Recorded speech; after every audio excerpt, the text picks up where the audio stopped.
This is Regenerative Skills, the podcast helping you to learn the skills and solutions to create an abundant and connected future. I'm your host, Oliver Gaucher. Are you left wanting more at the end of each episode of this show? Are these short sessions getting you fired up to try new skills for yourself and share the journey with others who are working through the same challenges? Well, the good news is that this podcast is only the beginning. The real action and learning is happening on the Regenerative Skills Discord channel, where you can connect with the whole community to dive deeper into the topics on the show, explore solutions, and share your journey and blooper reel with an active group that can't wait to hear from you. You can get your questions answered and share knowledge and wisdom of your own on a safe platform that, unlike the social media giants, won't steal your personal data to advertise to you in creepy ways. Ditch Facebook and join us where the real skill builders are.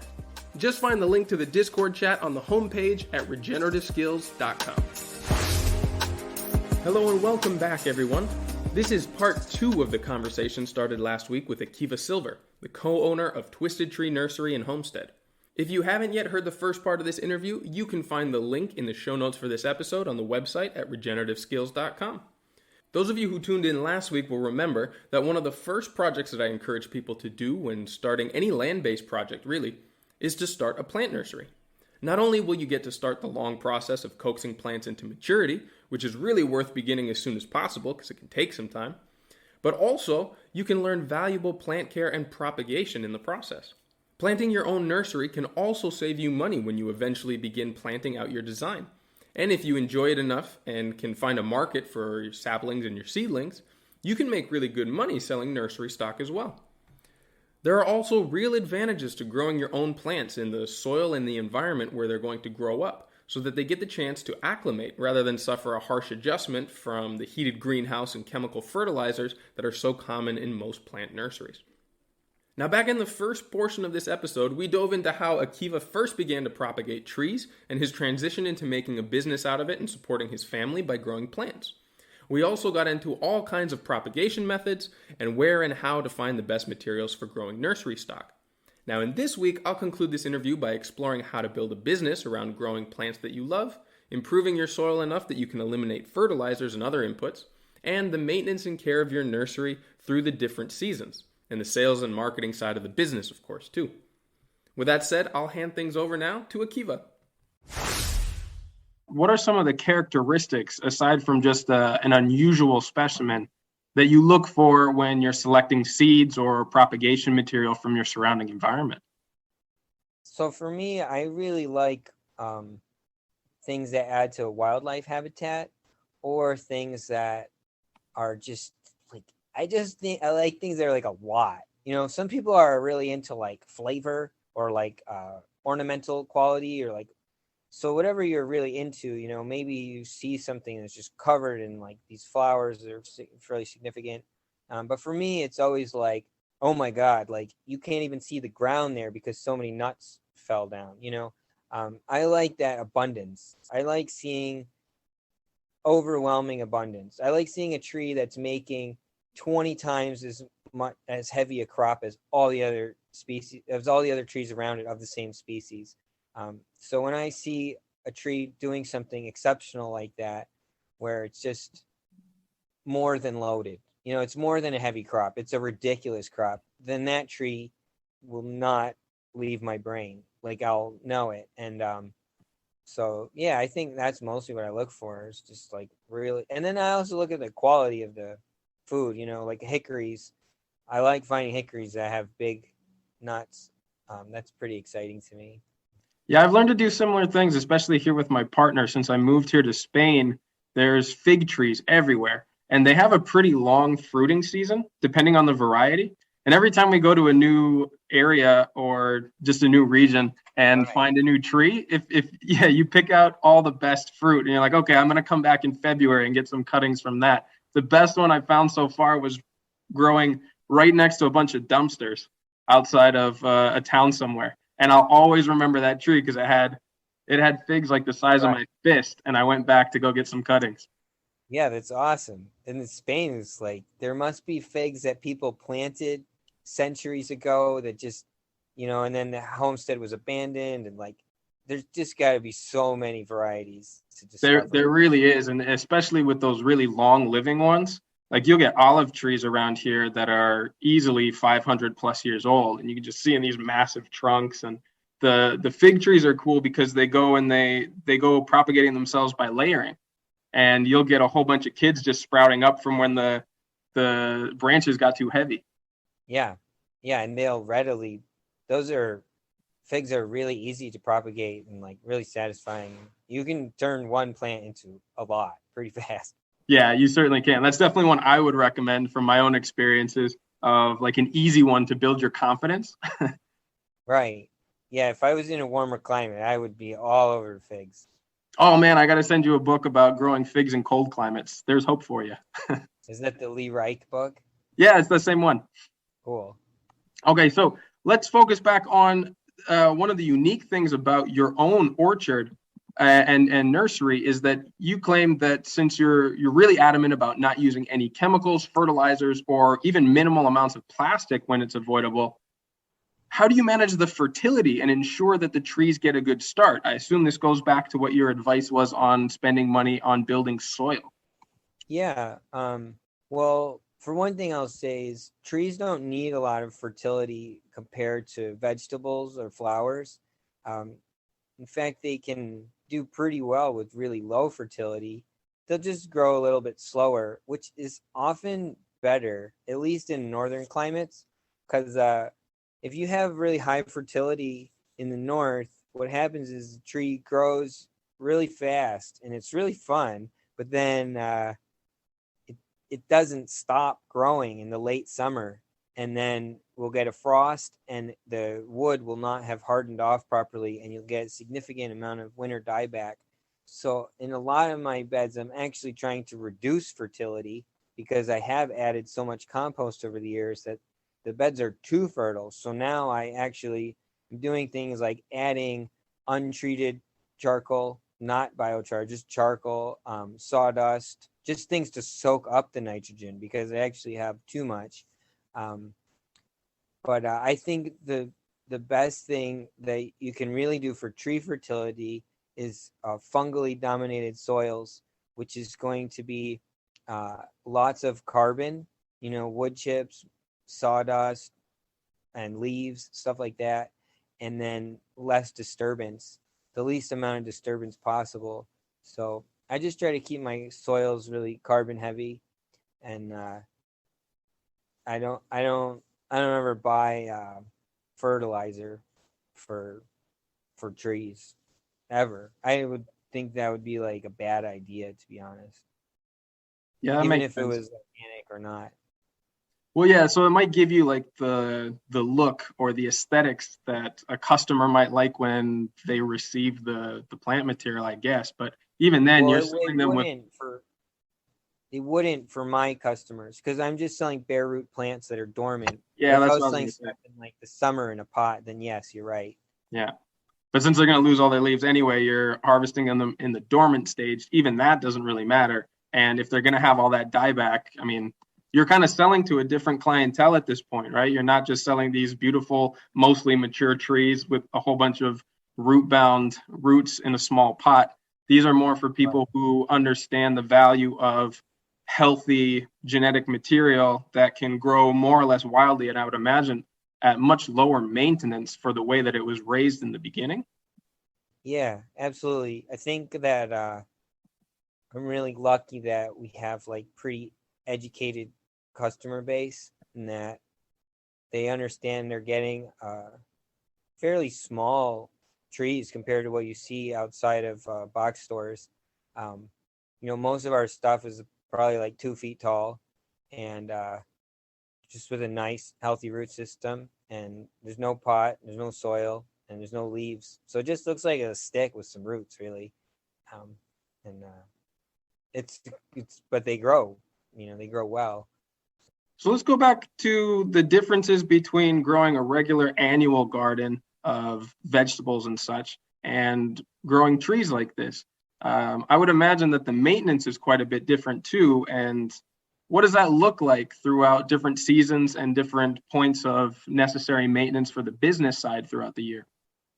Well, I'm a pretty cold climate. I'm in New York State, zone 5, so it gets, I guess a lot of your people are in Europe. I don't know Celsius that well, but it gets to about -15, -20 Fahrenheit, um, which is way below 0 Celsius. And So our winters are fairly extreme and pretty long. We get our first frost usually the first week in October, and then our last frost will be in like the middle of May, usually, sometimes later. Um, and so basically, in the spring, as soon as the ground thaws, I'm planting, I'm putting seeds in, and there's different species, right? So some species I don't put in until after danger of frost, and some I put in right away. Um, and then so early April, as soon as the ground thaws out, I'm planting, and then we're also shipping. Pretty much all of April is just planting and shipping, and then May we're still planting stuff, and then we're actually starting to weed. It rains a lot here, and we get a lot of weeds. Um, and then May, June, July, August is really just a lot of maintenance. It's not even that much work, to be honest. Like, it's as much work as I want it to be. Usually I just start taking on other projects around the farm and make it more work, but it doesn't have to be. Like, if it's just a nursery and you're just like, I just want to grow some trees and make some money, then you just start your beds in the spring, plant a bunch of seeds or cuttings out, let them grow all summer. At the end of the summer, or in the fall, they go dormant. Then I dig them up, count them, grade them, decide what I'm going to list on the website, and then they get healed in. So I just put them in a bundle and bury them back into the earth, but they're already dug up. So then when spring comes and I'm taking orders, somebody got 5 of this elderberry and 10 of that chestnut, just go and grab those trees. I don't have to dig them back up. They're just in these piles under some dirt. And let me start over. I'll make it really simple. So spring, planting; summer, weeding and mulching; fall is digging up the trees; and then winter is nothing. And if all I was doing was like digging up trees and selling trees, and I'm just trying to make a living for myself, then I think, it, it would only be like, once your beds are built, it's not that much work. Like, having like a 10-hour work week would be plenty for most of the year, other than the shipping season. Shipping is quite a bit of work. So what are the tasks then that take most of your time? Is it really just fulfilling orders and making sure that they get out in that shipping you were just talking about? Or are there a Yeah. couple of like Yeah, it high sounds seasons and it stressful. goes in waves like that? Yeah, I mean, fulfilling orders takes the most time by far. Um, and then digging up the plants themselves takes a lot of time. Especially the bigger the plants are, the more time it takes, because you have to take more care, and it's harder to get them out of the ground and stuff. If you're growing stuff that's 2 or 3 years old, it can be pretty heavy digging. Um, so yeah, nothing really feels like that much work, to be honest. I know, like, everyone says like farming is so hard, but I don't think it's that hard. But I don't know. Maybe I'm stupid or something. I don't know. Maybe I'm missing something. But Well, you do have kind I of a don't think it unique needs focus for your specifically farm. nursery. What's that? You do kind of have a unique focus for your farm. It's not like you're trying to get a ton of beef cattle out the door. Right. Yeah. Maybe it's like, because you're selling, like, you dig up a chestnut tree, and it takes you like a minute, and it's like a $10 tree. Or if you're digging up a carrot, it might take, if you're doing it by hand, it's almost the same amount of time, but it's worth a lot more than the carrot. So I think a vegetable farmer has to work harder. Like, they have to sell more plants that they've dug up than nursery stock is worth a lot of money. And a lot of that is because of the genetics involved. Most of that is having access to really exciting genetics, exciting to your customers. Yeah, for sure. Now, How do you handle the sales and the marketing part of your plants? We touched on this a little bit at the beginning, how you sort of built up a market and buyers from pretty unconventional methods, kind of just selling on Craigslist and then getting a part of different groups and planting societies. What is the main strategy that you have now? Or are you mostly coasting off of the relationships that you built earlier on? I think we have like a pretty good presence on the internet through our website. It gets enough hits that it shows up in Google searches. So if somebody in the United States is just Googling like anything about chestnut trees and they read far enough, they're going to find our page. Same for mulberries or pretty much any of the trees that I've written about enough make it so that I think we get enough Google hits that it just shows up. A few locations for heads near you. Oh, that's weird. Sorry. Like Google thing. I think I said that word. Yeah, they heard you talking about it. Yeah.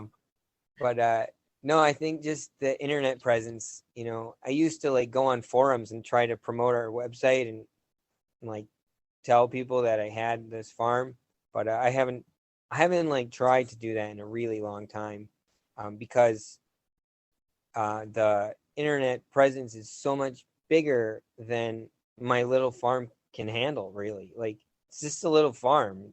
It's just supporting me and a couple people, and but it's like reaching like tens of thousands of people. It's like it's a little bit out of balance, in a good way, but it's a little obscene sometimes. Well, I guess I didn't even ask that. Give the listeners some idea of the scale and the volume that you're at. So how big is the farm and about how many, I guess, yearlings, I assume is what you tend to sell of tree stock? So it's a 20-acre farm, and the nursery takes up 1 acre, and we probably raise 20,000 plants on it for sale every year.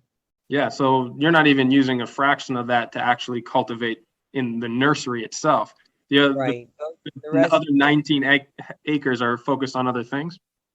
Yeah, just planting lots of orchards and stuff for fun, but also really for plant stock, like to be able to develop our own seed strains and have cuttings of, I have I'm kind of building like a plant collection up there. So there's like over 100 varieties of berries and a lot of different, there's probably 6 or 7 acres of chestnuts, huge genetic expression in them, 3 acres of hazelnuts, and then there's a lot of these mixed orchards with persimmons and elderberries and just like every kind of weird fruit I could think of.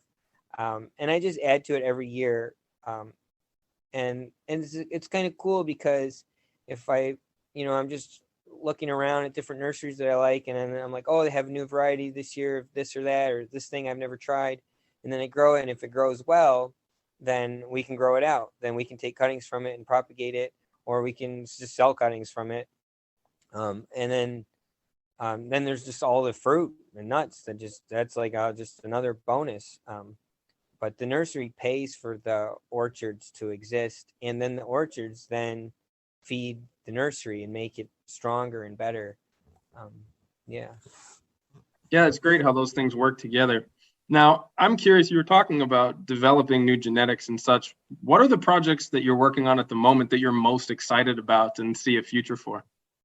Probably the two biggest things that I really think are happening.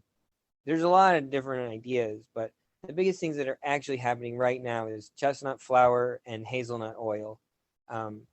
And that's because I'm part of a co-op.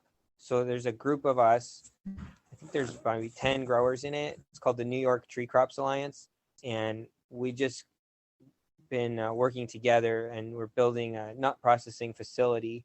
So we got like an oil press, and we got some cracking machines, and we just got this huge grant. So we're going to buy a bunch more processing equipment. That's like really exciting to see.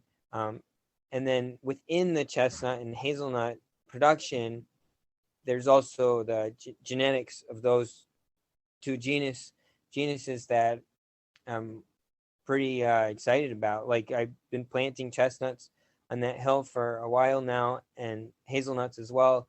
And I've just the whole time, like every year, I've been adding as many different strains as I can. And so now I'm starting to see some of those things bear nuts, and it's kind of cool because they weren't clones that I put in; they were all seedlings. There are some clones, but there's a lot of seedlings, and so you don't really know what they're gonna do. You know, like somebody from Michigan sent me like 20 seeds 10 years ago, and now I'm like, oh, that's what these do, and it's kind of exciting. And then you can cross them with others, and you can make all kinds of exciting new trees. Yeah, I So really like that aspect about the way that you propagate these, is that you really do go for the genetic diversity, whereas most, I guess, nurseries of any kind focus mostly on particular varieties that have a commercial use, and they just clone those for the most part. What's the importance about creating this larger genetic base to sell things, but also to propagate for your own interests? I think there's a good place for clones for sure, but I like the genetic expression of seedlings because it is so different. You know, like there's things that they will have that we don't even know are problems yet. You know, like they have solutions to problems that haven't yet arisen. So like for example, there's there's all these different species of chestnut, and one of them is the Ozark chinkapin, is one very rare and obscure species of chestnut, but it just happens to be the only one in the world that is resistant to chestnut gall wasp, and so which just showed up in our area. So it's kind of cool. Like if you have that, if you have like these hybrids and these hybrid swarms, basically like trees that have the genetics of like 8 different species of chestnut in them, then they have all of these. Because the way I think of genetics is kind of like knowledge. So if you have like a Chinese chestnut, let me back up. All chestnuts start in one place, in my opinion, right? Like there was one area where the genus formed, and this tree made a spiky burr with chestnuts in it, and then its population got segmented by continental drift and mountain ranges and all kinds of whatever factors happened, and these species got separated. And then now you have these ones in America and ones in Japan and ones in Europe, but all this time passes, and while they're separated from each other, they learn to adapt to different things. So the Japanese chestnut is out there, and it's learning all about chestnut blight, the fungus Cryphonectria parasitica, and then the American species is learning about extreme cold hardiness because it goes all the way up into Maine where it's negative 50 Fahrenheit it can survive. And so they learn all these different things. So it's like each species has different knowledge, and then within the species, individuals have different knowledge. There's different populations that learn different things. And so when we grow seedlings especially of hybrids, we're like combining knowledge. And so you can combine the cold hardiness of the American with the disease resistance of the Japanese, and you can just find trees that are really resilient. And that's why I like I mean it's like the world's changing. Clones are evolutionary dead ends. Like they don't keep changing. Once you make a clone of something, it's the same and it's predictable, but the world's not predictable. And so it's got to be flowing. Like as new generations of plants are coming on to this changing world, they have to adapt to the climate. So what might have been great 300 years ago might not be that great right now. We don't even have the same kind of soils anymore. Even like the atmosphere is like charged differently. And so I think if we're growing seedlings out, they're not all going to be great. They're definitely not all going to be bad. And some of them are going to be perfect for this time and place. So that's why I like seedlings. I just think they're cool, and they're, clones are cool, but it's a little weird too if you think about it. No, I totally agree with you. It's one of the things I really connected with in your writing in your book. And with that said, can you tell our listeners how they can find your farm and the products that you have on offer, as well as some of your writings? Sure. If you look up Twisted Tree Farm, you would find us. And I wrote 2 books. One is called Trees of Power, and it's just about how to propagate trees, and it highlights 10 different species that I think are really important. And it talks about just kind of my whole approach to growing and our role in the world. And then I wrote this other book called The Conversation, which is totally different. It's just more about life and how we're in a conversation with it. And yeah, so I haven't read that one. I really like the premise of it. I read some of the promo for it on, I think it was on your website or on Chelsea Green. It sounds fascinating. Yeah, and both those books are on my website, but they're also on Amazon. Super. Well, I'll make sure to put links to all of those in the show notes for this episode. And Akiva, thanks so much for taking the time to explain about what you do and your passion for it. Well, thanks for talking with me, Oliver. Really nice. All right, thanks once again to Akiva Silver. You can find out more about Akiva's work through the Twisted Tree Nursery website and find his book Trees of Power at chelseagreen.com, all of which I have linked to in the show notes for this episode at regenerativeskills.com. I also highly recommend checking out the catalog of their plants that they have available on the Twisted Tree Nursery online store for inspiration of all the high-value saplings that you could grow. Now, before you go, remember that these episodes are only the beginning of the ongoing conversations happening around these topics on the Regenerative Skills Discord server. It's always free to you, and unlike other social media platforms that were created with complex algorithms used to mine your personal data in order to sell you a bunch of junk, this channel was created for the free exchange of ideas, stories, and mutual support among the growing regenerative pioneers. Now, over the next couple of weeks, we're going to be exploring questions there like, what trees or other plants in your area are endangered or in need of protection? Are there ways that you could offer certain varieties or perhaps added value options to regular nursery stock? Things such as grafted trees or truffle inoculated saplings or planting packages to set your business apart from all of the others. I'm getting to the point where I'm seriously looking at starting a nursery business as an aspect of the property that I'm going to be developing in the next year. So stay tuned in coming episodes as I'll be creating a lot more journal type content of the design and the development of my first personal project since leaving the farm in Guatemala. I'm really excited for this in the upcoming season, and there's a lot coming up real soon, so stay tuned. Now that's our show for this week. Don't forget to keep taking those little steps every day towards a regenerative future, and I'll be right by your side along the way.